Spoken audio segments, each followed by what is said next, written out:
Hi everyone, it's QuickyBaby and welcome back to World of Tanks. No, I haven't forgot the countdown timer. I just feel like I've got so much that I want to talk about in this video that I just wanted to jump straight into it. But I'm probably going to end up faffing so much in my next few words that I'm going to waste the first 30 seconds of the video, right? That's total, optimal YouTube content. I'm only joking. How are you all doing? It's Friday. Hopefully you're well. Hopefully you've had a nice week and hopefully you're going to enjoy this weekend. So today I wanted to take a time to celebrate why I actually do these mission marathons on my free-to-play account, right? So if any of you firstly are wondering, hold on, how have you got the TS5 on your free-to-play account? That's because I was crazy enough to grind this thing when they released it, I don't know, in the springtime. I had to spend, I think it was about 30, 35 hours over the period to be able to get this vehicle. It's a long time, right? I could have obviously bought it inside the shop for, I guess, like 40 euros, but that's not the point of what I do these challenges on my free-to-play account is about. It's about seeing if it's possible, right? On a free-to-play account. And clearly it is possible, but possible definitely stretching the terms of the word there. You'd have to pretty much do it as a full, well, part-time job. Every single day, you come home from work and you pretty much just grind it out, and on the weekends you put a little bit of extra time in, and it's strenuous. It's definitely strenuous. It's strenuous for me, and I'm kind of just like chilling and sleeping and trying to get everything done for YouTube outside of when I'm actually streaming these mission marathons on this account. But I have to admit, once you manage to get one of these vehicles, they do feel pretty sweet. And this TS5, I featured it on the channel a few weeks ago. I'm going to definitely be doing that a little bit more, featuring tanks multiple times on the channel within the space of a few months if I'm releasing videos every single day, right? Anyway, the TS5, this thing, it definitely slipped under my radar, as I think it is just the best Tier 8 tank destroyer all round at the moment. When I say the best, it's definitely influencing his battles more than any other tank. It has the highest win ratio on average on the EU server of any Tier 8 TD. Pretty wild. And I'm not going to go into the ins and outs of why that is. It's pretty much just because it's got incredible frontal armor, it's got great DPM, and it's just a frontal all-in assault tank. And it does it better than every other vehicle because of its lower plate, pretty much bouncing all equal and lower tier tanks that won't fire premium rounds. So I really want to focus this video back on just how does it feel to be able to do these mission marathons, and how does it feel while you're doing them, and is it worth it in the end? Is it worth it in the end? Now, here's the thing. I probably wouldn't do all of them. Do you know why? Because one thing, and Wargaming clearly have realized this inside their game when they made the changes to premium tanks all those years ago, is they realized that once you've got one premium tank, you kind of have got that ability to be able to make loads of credits. You've got that ability to make a lot of crew training, at least for that vehicle. But then again, if you want to crew train other nations of other classes, then you need multiple premium tanks if you want to be able to do that. But let's just focus on purely the economy. A premium tank, they all make roughly about the same experience. And so if you want to just grind free experience in a vehicle, then a premium tank is great for that. They all make roughly the same amount of credits. And so as soon as you've got one tier 8 premium tank, then you've got access to all of the credits that you possibly could want, especially if you activate some kind of credit booster and then do a focus grind session. And if you play these things in front line, then things are absolutely wild, right?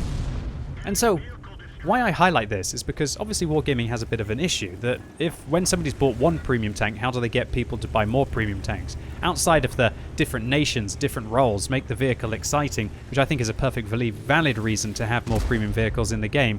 There's one other way that they can do it, right? And that's by slowly kind of like edging up the statistics of the vehicle to be better than all of the other tanks, and so people feel like they have to get them if they want to have the new thing that's competitive inside the game and want to keep up with the meta.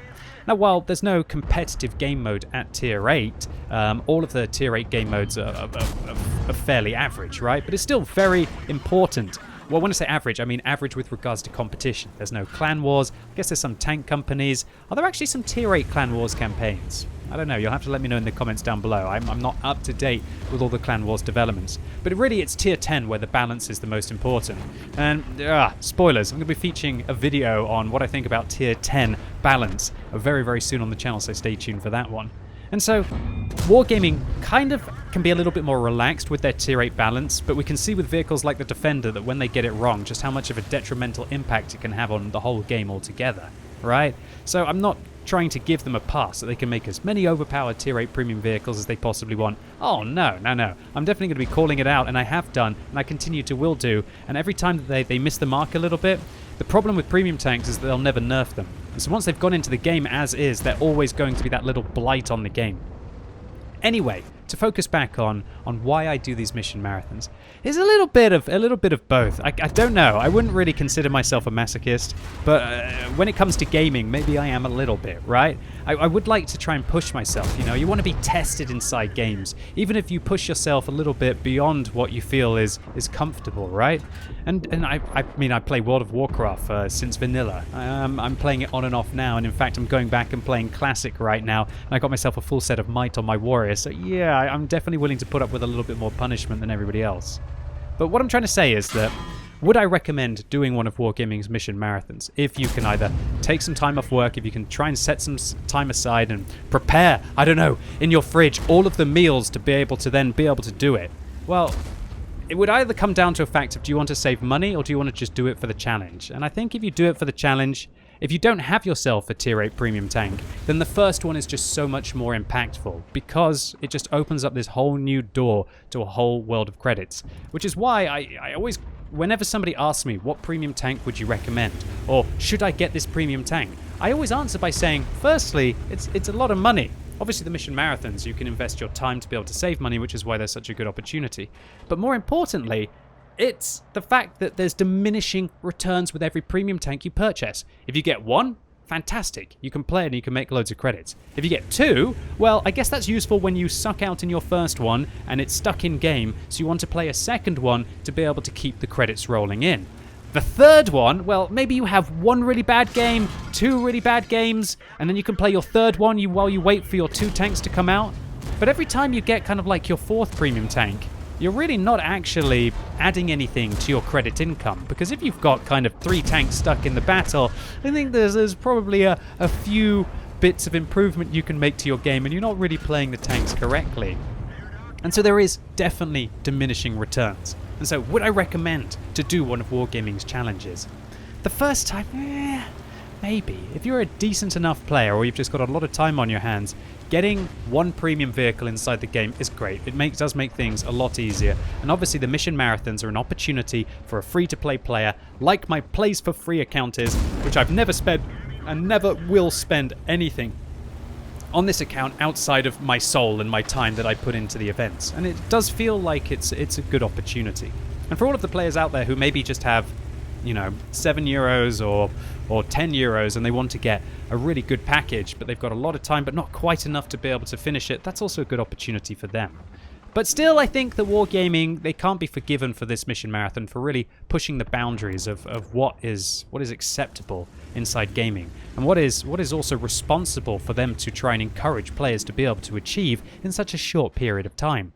Even for me, as a player who I feel, you know, I can play some World of Tanks. As all of you will have seen, I worked it out that it was going to be about 4.5 to 5 hours every single day over a 10-day period to be able to achieve this tank for free. Is that really responsible gaming habits? I'm not so sure. Think about it, that for every day that you miss, the next day you'd have to spend 10 hours playing. That's a tricky thing to be able to do for anyone to play a game, let alone World of Tanks for 10 hours straight, right, boys and girls? Nevertheless, the challenges. Are they worth it? I think all in all, that's just obviously got to be down to you as a player. Is it worth trying to participate in one to be able to get one tier 8 premium tank? Yeah, I think probably once, give it a go, but definitely go into it prepared. Use one of my videos, know exactly how long it's going to take you, and don't go into it thinking, oh, I've managed to get through stages 1, 2, 3, and 4 in a couple of days. Oh, this is going to be really easy. No. Did you actually realize that for this mission marathon, not to get the TS5, but to be able to get the Renegade, which I'm currently trying to grind myself to be able to grind so hard to be able to get. Oh, I'm not getting any better with this, right? That if you complete stages 1, 2, 3, 4, 5, 6, 7, i.e. you complete the first 7 stages, you're only halfway through. That's right, the last 3 stages take the same time as the first, I don't have that many fingers, take the same as the first 7 stages inside it. So what I would also think to Wargaming is that I understand that you want to make it harder and harder and harder to be able to get the bigger discount, but I truly hope that players realize what they're getting themselves into and they don't invest a lot of time even to be able to get through to stage 7, and then they think, oh, I'm going to be able to do that final hurdle this weekend, I've saved enough time to be able to do it, and then they fail, and then they have to do this, they have to get out their wallet. it's borderline predatory, in my opinion, and I'd be interested to know what you all have to say about it in the comments down below. The TS5, on the other hand, do I regret doing that challenge to be able to get this tank? This vehicle, it's definitely been making the challenge to get the Renegade a little bit more easy. And that's because when you bash out games like this, and I have to admit, this is probably one of, if not the best games I've been able to have on my free-to-play account so far. Getting 1,924 base experience points means it seems a lot easier to be able to get through those 10Ks, those 20Ks, those 30Ks, and even the 50K, which is the final hurdle of base experience to be able to complete stage 10. And when you consider that even without a premium account, I made 73,000 credits profit this game after firing a few heat rounds to be able to secure the round against the lover. Yeah, this thing does feel monstrous, but let me tell you, all of these non-turreted tank destroyers, while they definitely shine if you can control the engagement and keep your opponents in front of you, for every game where something like this happens, there's at least 5 games where probably somebody just gets around the back of my tank and gets to feast on me, a lot like I did in the Progetto against that T28 the other day. So Wargaming's mission marathons, they're definitely not for the faint-hearted. Do I regret participating in all of them? I don't know. No, not really. I kind of do it for the content. I do it to be able to challenge myself. There's enough crazy people out you who seem to be interested in it and want to watch me doing it. But more importantly, by playing this account, it puts me back into the reality of what playing World of Tanks free to play is all about. I'm not using premium consumables. I'm not using free experience that I don't earn myself. I'm not constantly playing premium tanks. I'm trying to work my way up the tech tree. I'm playing tanks stock. I'm playing tanks with 75% cruise. It's definitely painful. And if I'd be lying if I don't lose my temper quite often with just how frustrating the game is with its nickel and diming policies to try and force you to spend tiny little bits of cash to be able to just not have to play the vehicles in horrific ways without 100% cruise. And for me to be able to understand how at least the majority of all of you out there play World of Tanks, and so by playing this account so that I can understand how the majority of you all out there play World of Tanks, it's very much time well invested. So when you see me investing all of these time in these challenges, is it because I think it's actually worthwhile to trade 48 hours of your life for what you could pretty much get for $50? No. If you want to work for 50 hours for $48, sorry, if you want to work for $50 for 50 hours, send me an email on my business list, because I think I'd be breaking minimum wage laws, right? If I want to do this. I'm joking. Please don't email me. I don't want to hear any of your kind of business acquisitions there. My point is that I wanted to reinforce all of the different sides, that there is both some good things and some bad things about the mission marathon. But all in all, while I definitely have to stand firm that I always think that gaming companies should try and encourage responsible gaming and not be constantly telling you how to play their game, let alone just, they're meant to be providing you a game to play, right? Not trying to create these elaborate schemes as to how specifically you have to play it to be able to achieve little things. Everybody likes achievements in the game, but when you turn achievements into just pure out grinds, are we still playing games? But on the other hand, I do have to commend the mission marathons, because it's a way for at least active players to be able to get the new content as it comes out at a definite reduced cost if you're just reasonably active inside the World of Tanks community. Anyway, ladies and gents, boys and girls, that's it for today. Hopefully you enjoyed this one. If you did, give it a thumbs up. But if you hated it, give it a thumbs down. Let me know what you think about the TS5 and the casual 7,000 damage that we were able to do in just under 8 minutes inside this game. And what do you specifically think about Wargaming's mission marathons? Have you been trying to do the one for the Renegade? If you have you been successful? Has it been a disaster? Was it easier than you thought it would be? Was it harder than you thought it was going to be? And as always, thank you so much for watching. You've been epic, and hopefully I'll see you soon.